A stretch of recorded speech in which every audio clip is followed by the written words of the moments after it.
Welcome to Quail Hollow Farm. The crew's getting ready for supper. It's June the 12th, I believe. And I haven't done very many videos, but no excuses. Just haven't done it. So, fixing to call in the goats. Here they come. Let me get over here. I'm going to have to open up the gate for them because they're coming in the wrong side. Oh, hang on. Let me close this other gate. Here they are. They come in at the wrong gate, but in the afternoons when I come in, I let them out for a couple of hours so they can go graze. If I'm here off and on during the day, I let them out and they roam all over the place. And you can see maybe in the background, there's the little black buck. She hangs with the goats when they're out. So let me let these girls back in and I'll be with you in a minute. These girls are pretty smart. They know if they're on this side of the field that they can come up here and I'll let them in. And maybe way over there you can see the black buck. She won't come in the fence, at least not while I'm here. Well, I'm looking for Abby. Not much telling where she's at with her triplets. She came up yesterday late, so I don't know. We'll see. See if I can call her up. Come on, Abby! Here she comes with her triplets. Abby's a bottle baby. And we integrated them back with the herd when they were about 2 months old and still kept feeding bottles. But she just doesn't seem to have too much of a herd mentality. I mean, she keeps her babies with her and she'll come hang with the herd, but if they get out there on their own, she don't hang right with them. So I don't know, maybe that's part of being a bottle baby. And she seems to be a little more stubborn, and she does things the way she wants to do them. She had triplets. She got bred a little bit too young, but she had them okay and lacked a little bit of milk, so I kind of offset it with a bottle. Here we go. Got 2 little bucks and a little doe. Come on, babies. Come on. Come on. Come on. Come on, littles. There we go. Everybody's in. I pull all these girls in before I try and feed the cows. Otherwise, the goats are down there trying to eat with the cows and somebody gets stepped on or in trouble. So they come over here and hang out till I get the cows fed, and then I come and feed them. And all the little bucklings went to the sale. We did pretty good, about $3.85 a pound, I think. Average 60 pounds a piece, 8 goats. And then I have some little doelings we've got up for sale, and I've got those posted on most of the goat sites. So if you're interested, you can go check out our website. It's down in the description. Anyway, the mamas are starting to get their shape back instead of being so bony and drugged down after nursing babies. So they're all looking pretty good. Gotta go feed the cows. Well, the cows are fed, and I've run my little fish net in the water tank to try and strain out some of the mosquito larvae that's around. I sent Torito back to his home just a few miles over, and I think I had already sold K2 before the last video, and K3 went toward the end of May. And so now I can open up both pastures. I have this one here. It's about 30 acres of weeds and brush and cactus, a little bit of cedar, and they have plenty of shade over here. You can see underneath these trees there's lots of shade. And because they need to shade all these heifers except for one, it'd be Charlotte. She's too young to be bred, and so we should be having babies July or August. I know that's not optimal, but that's the way it worked. And we have 3 steers that will be going to market probably in about a year. And let me see if I can find Sam. He goes in August. He's actually 2 years. Here he is. He's pretty good size. He'll be 2 years in August. He's a Dexter and whatever his mother is, horns. I don't know, Angus, something else. Anyway, he goes, that's the 1st of August, I believe. And of course, there's a little steer there. And there's one here. There's another one around here. And there's our Miss Charlotte. I think she just turned a year old. She's still kind of small. But anyway, they're all growing. Everybody's slicked off. Flies aren't too bad today, but I've ordered one of those things that you put across where they go across so they can wipe their faces with the flies. The face flies have been bad. Not too much with the bodies, but I do permethrin every so often, but can't really spray permethrin on their face. I wouldn't want to. Anyway, cows are fed. It's time to go tend to the goats. And they're camera shy. They're just afraid I'm gonna spray them with permethrin. You hear that little buzz on my sprayer? It's not one of the pump ones.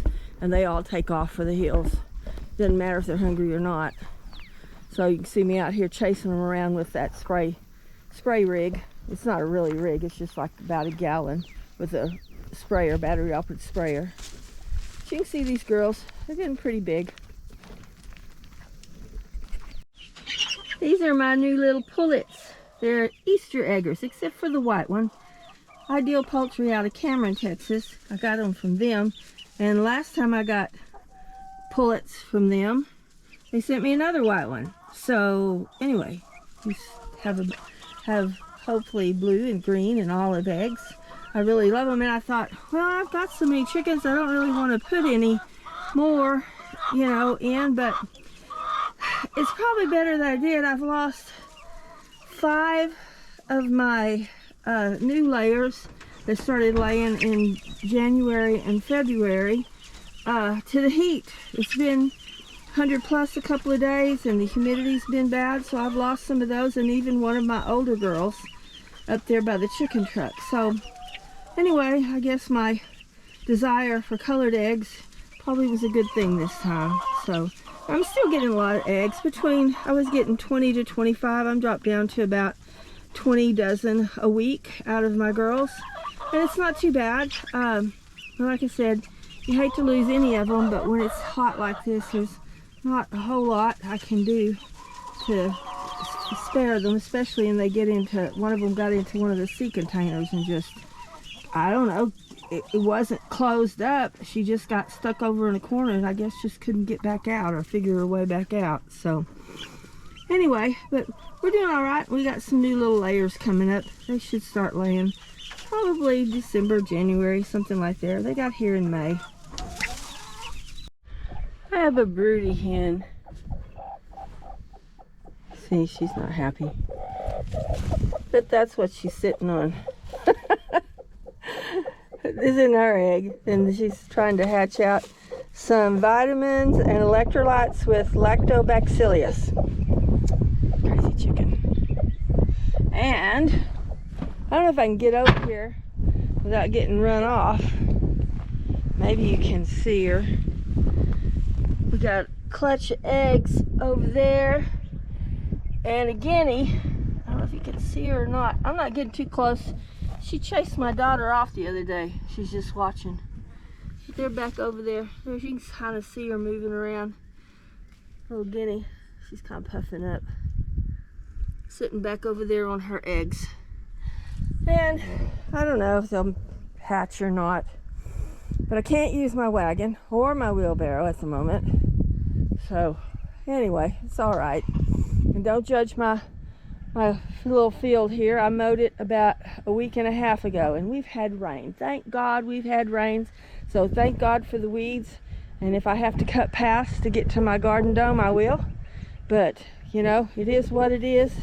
And when I have time, I will clean it up. Anyway, but over here there's some more guineas and some more chickens.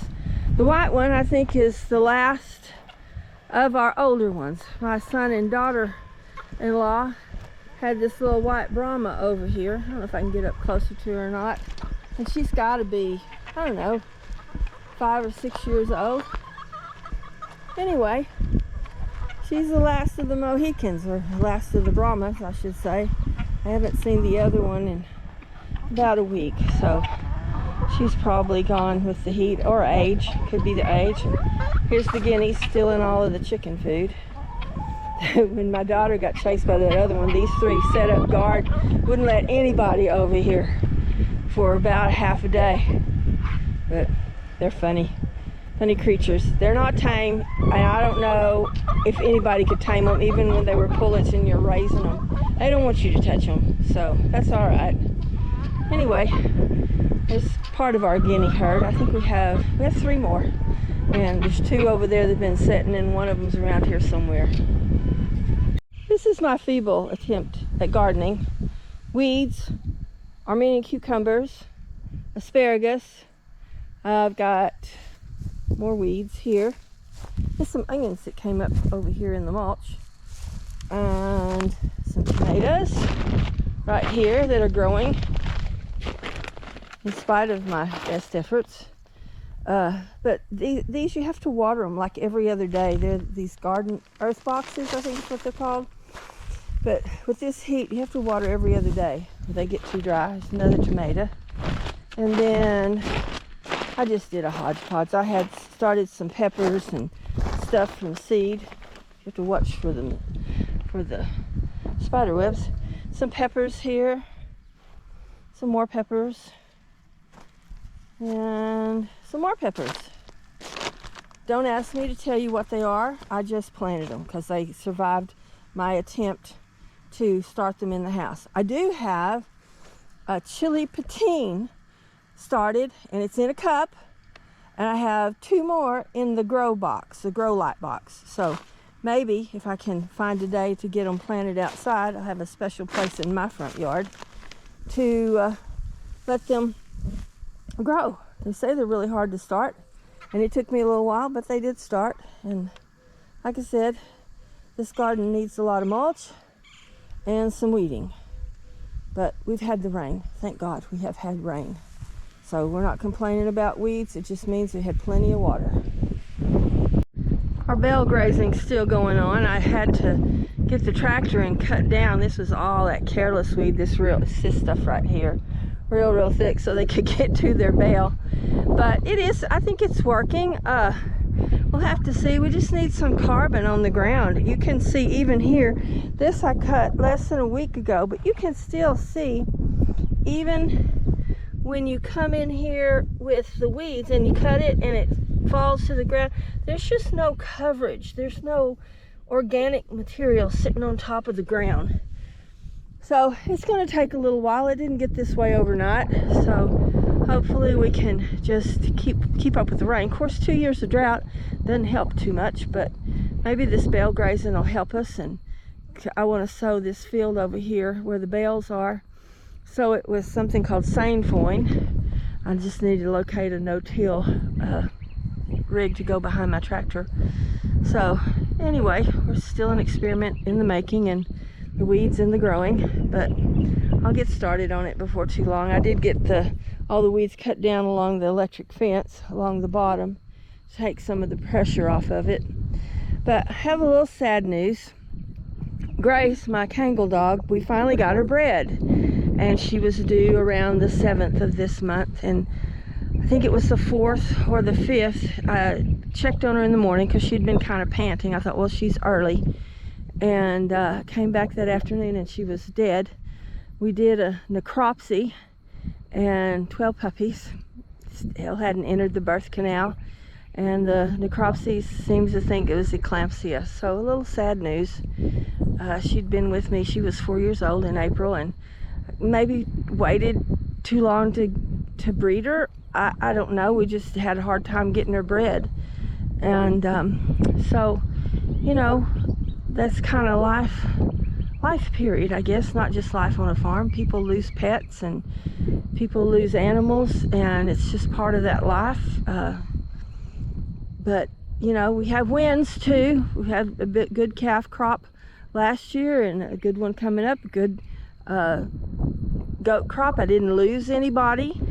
We had a couple of teenage pregnancies because the buck got out and got to them a little early, but they survived it, and we'll let them set out this breeding season. So, you know, you have some wins and you have some losses, but we're grateful for the time we had Grace. And so anyway, little sad note to go, but we're looking forward to a good year. We've got, like I said, it's lots of rain, and if we can continue on with the rain, then we'll have some good grass and a way for some of this to maybe recover from the last couple of years of drought. So anyway, that's pretty much the end of my video and all my updates. And don't judge my front yard. It's pretty big. This is a 40-acre field. I don't think I can get all of it. I did spray some of my little mesquites, and I killed off 2 plots of them, so probably about 2 acres worth of them that were growing. So success there.